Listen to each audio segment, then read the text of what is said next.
Welcome to the Real News Network. I'm Paul Jay in Baltimore. The Catholic Church has a new pope. 76-year-old Jorge Mario Bergoglio has called himself Pope Francis. He's the 266th pontiff of the Roman Catholic Church. He's also the first non-European leader of the Church in more than 1,000 years. Now joining us to discuss the significance of the choice of this pope is Matthew Fox. Matthew's written 30 books on spirituality and culture, including The Pope's War, Original Blessing, Hildegard of Bingen, and I think I probably mangled that, A Saint for Our Time, and Christian Mystics. And he was once a Catholic priest, and he is now an Episcopal priest and educator. Thanks very much for joining us, Matthew. Thank you, Paul. Good to be with you. So first of all, why do we all care so much about who the new pope is? The CNN's been going live all day today, and they've been covered. I think yesterday they were all at it, and it's this mass media global story, and it is usually. I would have said it's a slow news day, but I think this would have been like this even if it wasn't a slow news day. The media doesn't do this for any other church, and frankly, either do we. I mean, we're doing it too, but I guess we're doing it because I want to criticize the media. I don't know. Why are we making such a big deal out of this? What significance and power does the Pope have these days? No one does theater better than the Italians. And so the whole dramatic aspect of St. Peter's and the balcony and all those red velvet curtains parting and all that. I mean, no one can do it better, if you want drama. But and so it makes good television. One person who dresses rather uniquely and supposedly represents 1.2 billion people who call themselves Catholic, one way or the other. Obviously that has drama to it and theater to it. But I think there's a deeper thing going on. I think people would like to feel that there's some real spiritual leadership someplace among our species.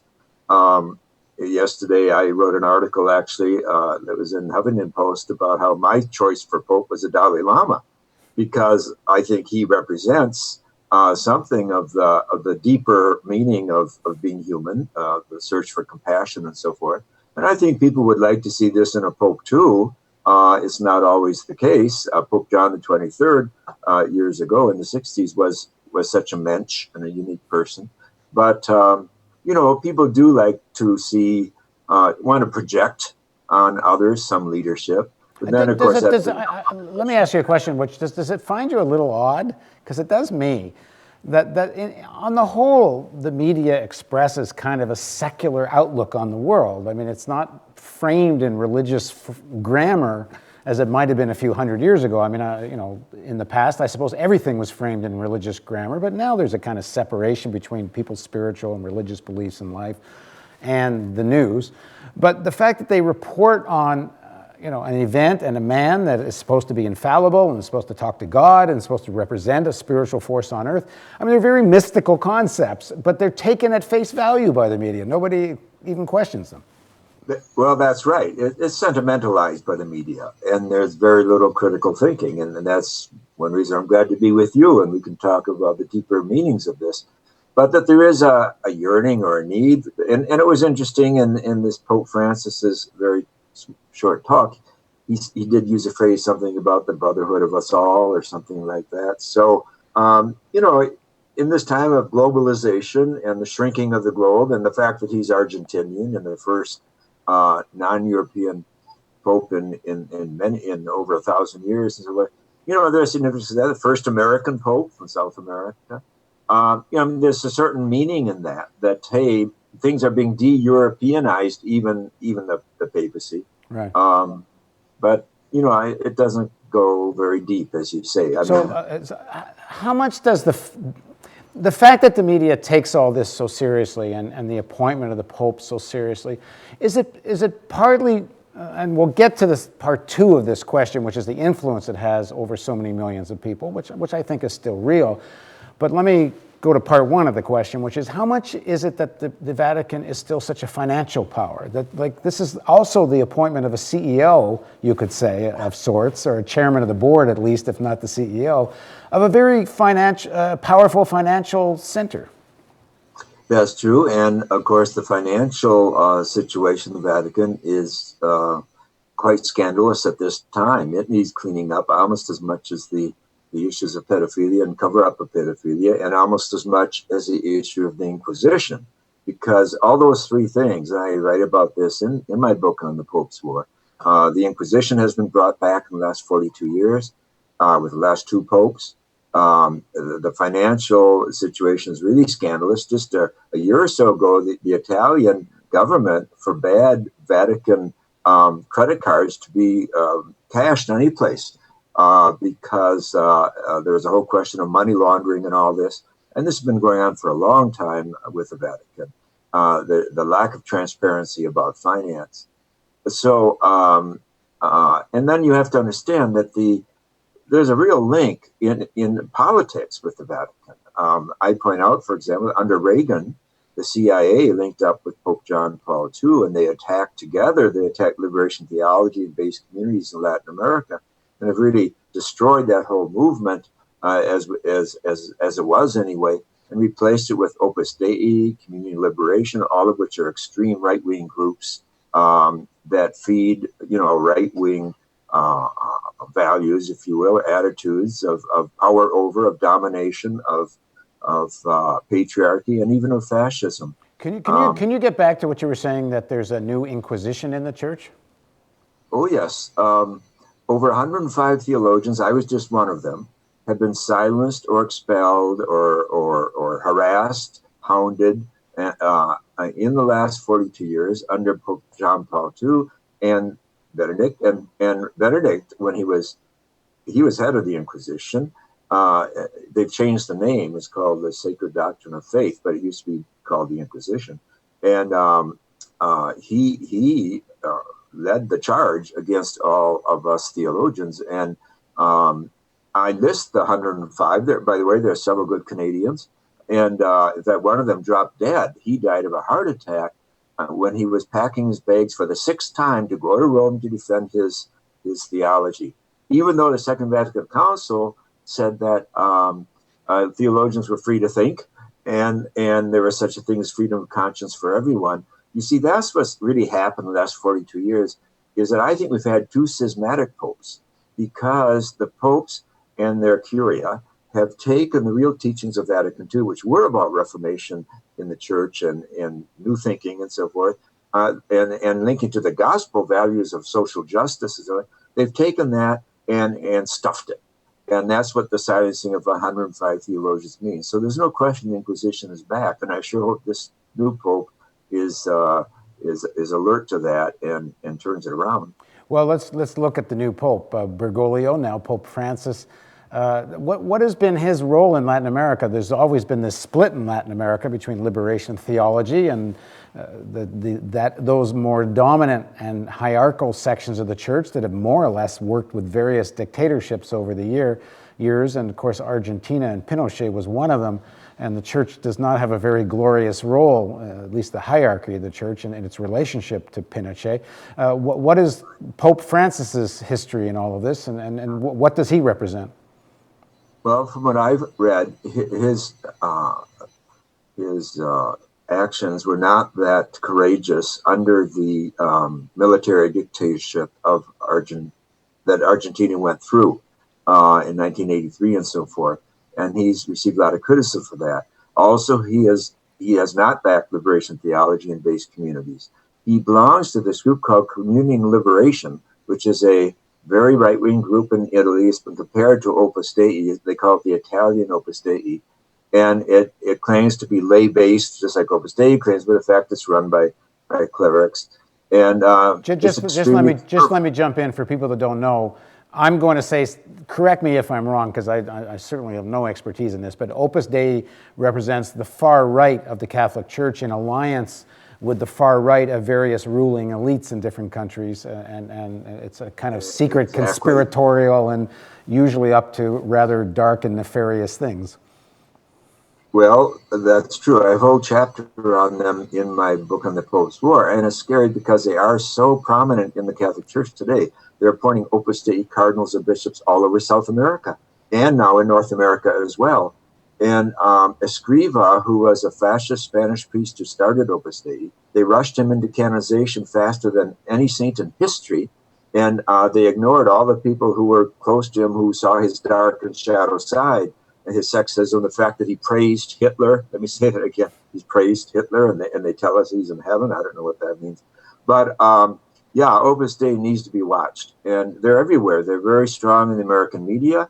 They're very strong. They were very strong in the CIA and the FBI. The biggest spy in American history, who gave away more secrets than anyone, got more of our spies murdered than anyone else, is now in jail, I think, for life, because he ran free in the FBI for 20 years and giving away all these secrets, went to mass every day of the week. But meanwhile, he was being very treasonous. So Opus Dei is scary. And you're saying Pope Francis is a member of something like Opus Dei.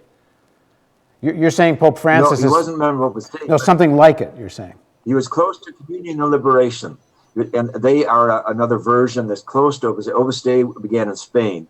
Communion and Liberation is a more recent group. They began in Italy, and they are less secretive than Opus Dei. That's one reason we know he was part of it, because Opus Dei tends to be very secret about who's in and who isn't. I don't want to lock him down just to Communion and Liberation, but it is part of his history and it has to be looked at carefully and critically. Well, let me read you a quote from Sergio Rubin, who wrote a book called The Jesuit and interviewed the new Pope before he was Pope. And here's what he said. Is Bergoglio a progressive? A liberation theologist even? No. He's no third world priest. Does he criticize the International Monetary Fund and neoliberalism? Yes. Does he spend a great deal of time in the slums? Yes. And that's a quote from this author, Rubin.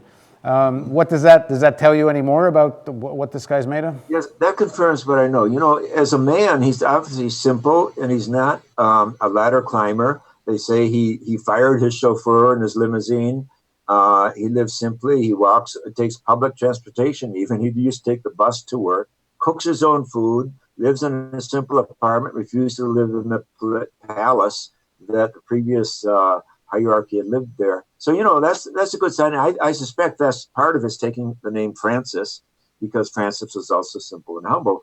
I just hope that he has Francis's deep commitment to rebuilding the church. And to me, that would include bringing women in. After all, not one vote of those 115 cardinals was from women. And, there's so much that the church needs to wake up to. And it's interesting what that fellow said, that he's not a third world bishop, really. But, I think there's possibilities here. I think there are. And the fact that he's simple and not overly ladder climbing and ambitious would, I think, put to shame a lot of the people in the Curia. To me, the most important issue is this: who does he appoint as Secretary of State? Because that's the job, that's the nitty-gritty job that gets things done and oversees the Curia. He's got to appoint someone who's tough and who knows the games. Now, this Pope has never worked in the Vatican, which I think is a plus on the one hand, but on the other, you've got to know the games. You've got to know the players and all that, and you got to be tough. So I think the thing to watch is to see who he appoints as Secretary of State. The previous two Secretary of States are very shadowy people, and I could tell you some stories about them if you want to know. Well, I think we'll come back and talk to you more, and we'll keep doing these interviews, because I with all this kind of hagiography that's going on CNN and other places today, I think we need to do a lot of this. I watched CNN for a little while as the Pope was announced, and it was interview after interview of people in the square about how joyous they were and how happy they were, which is fine. I mean, that's happening too. But it would have been nice to get some of the context we're getting out of it, talking to you. Just to end this interview, and as I say, we will do more. What's left of the Liberation Theology Church in Latin America? What role is it playing now? Because you have a real leftward push of so many governments. And where's the Catholic Church in all this? I know they've had a rather rocky relationship with just the previous passed away Hugo Chavez. What is the role they're playing? Well, one thing is, really, a lot of these leftist presidents were birthed in the liberation theology movement, like Silva, the great retired president of Brazil. You know, when I was in Brazil years ago, when I was silenced for a year by Cardinal Ratzinger, I went to Brazil to see what was going on in these base communities. And Leonardo Buff pointed out De Silva was at a big conference, said, watch that guy, he could be our next president. He was a union leader and all that. So that's part of where liberation theology is back. But actually, if you ask them today, this is what they tell me. They say, we used to serve the church, now we serve humanity. And I think that they've broken the barriers of just being in the ecclesial system, and they're seeing not only humanity, but I think there's definitely seeing too the earth crisis that we're all in today. And so they're not bound, I don't think, by just a church box anymore. And I think that's part of the work of the Holy Spirit. I think we all have to move beyond church. This is why I wanted the Dalai Lama to be Pope. You see, that would link East and West, and get things moving beyond just the boxes and the tribes, right, in which we so often connect ourselves to. And how has he? I don't know. Not sure you know this, but Bergoglio, now the Pope, how has he been towards this leftward shift in Latin America? And I wonder, whether say again. He's not been friendly. This is why community liberation is his path, you might say, or was, and it's very much in opposition to liberation theology. There was another Jesuit cardinal, the fellow in Milan, who died this past year, and in his will, he said the church is 200 years out of date, and he fought communion and liberation. So it's interesting. There was that one cardinal who was Jesuit who stayed with the liberating tradition of Vatican II and liberation theology, whereas this Pope, he is much more moderate, you might say, much more in the middle. But he was not supportive of base communities and liberation theology. So I guess one of the questions will be why he got as far as he did. One of the things we'll be looking for is whether or not the Vatican plays this role of a certain amount of cooperation with the CIA, but this time in Latin America. Well, which they've done a lot of in the past. And you want to be, like you pointed out wisely, there's a sentimental veneer to a lot of what the media is into today. And maybe they'll calm down. But remember what Carl Jung says, behind sentimentalism, there lies violence. And so the sweetness is not enough. We have to see the actions and the real philosophy behind any movement and any individual who represents a movement, and not project too much on any human being. Power corrupts. Absolute power corrupts absolutely. The corruption the Vatican is in at this time in history is unparalleled, unless you go back to the Borgias of the 16th century. So we'll see if this guy can really clean house or not. All right, thanks very much. Let's not put too much of our energy there. Let's put our energy into starting new base communities, a new version of Christianity that really goes back to the Gospels and gets the job done. That's the real issue. Okay, next time we'll talk, then we'll focus on that. Thank you. All right, thanks very much for joining us. And thank you for joining us on the Real News Network.